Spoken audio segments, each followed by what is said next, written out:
10, 9, 8, 7, 6, 5, 3, 2, 1। इस काउंटडाउन के साथ ही भारत ने इस साल के अपने पहले मिशन को अंजाम दे दिया है। आज सुबह आंध्र प्रदेश के श्रीहरिकोटा के सतीश धवन अंतरिक्ष केंद्र से PSLV C-51 को लॉन्च किया गया।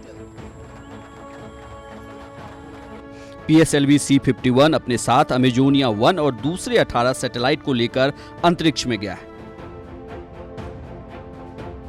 इसरो ने एक बयान में बताया है कि ये PSLV C-51 PSLV का 53वां मिशन है। इस रॉकेट के जरिए ब्राजील के अमेजोनिया 1 उपग्रह के साथ 18 अन्य उपग्रह भी अंतरिक्ष में भेजे गए। इसरो के मुताबिक इस रॉकेट को चेन्नई से करीब 100 किलोमीटर दूर श्रीहरिकोटा से लॉन्च किया गया है। इस रॉकेट को 28 फरवरी को सुबह 10:24 पर लॉन्च किया गया। इसकी उल्टी गिनती सुबह 8:54 पर शुरू हो गई थी। 6, 5, 3, 2, 1, 0। PSLV C-51 ने अमेजोनिया 1 को सफलतापूर्वक उसकी कक्षा में लॉन्च कर दिया गया। PSLV C-51 अमेजोनिया 1 इसरो की वाणिज्य इकाई न्यू स्पेस इंडिया लिमिटेड का पहला कमर्शियल मिशन है।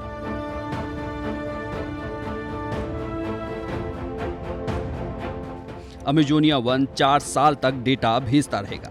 इस उपग्रह की लॉन्चिंग के लिए ब्राजील से वैज्ञानिकों का एक दल भारत आया था, जो लॉन्चिंग के दौरान काफी उत्साहित। इसरो अध्यक्ष के सिवन ने कहा कि ये भारत और ब्राजील दोनों के लिए गर्व का विषय है।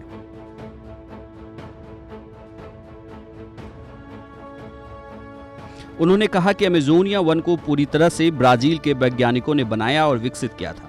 अमेजोनिया 1 के बारे में बयान में बताया गया है कि ये उपग्रह अमेजन क्षेत्र में वनों की कटाई की निगरानी और ब्राजील के लिए विविध कृषि के विश्लेषण के उपयोगकर्ताओं को दूरस्थ संवेदी आंकड़े मुहैया कराएगा और मौजूदा ढांचे को और मजबूत बनाएगा।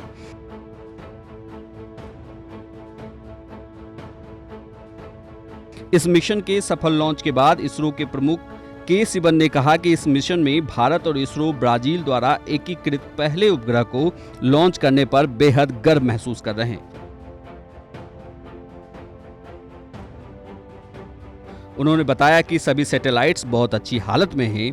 उन्होंने ये भी कहा कि मैं ब्राजील की टीम को बधाई देता हूं। इस लॉन्च की खास बात यह है कि इसके साथ भगवत गीता भी अंतरिक्ष में भेजी गई है। इसके अलावा प्रधानमंत्री नरेंद्र मोदी की तस्वीर भी आसमान की ऊंचाइयों में पृथ्वी का चक्कर काटेगी।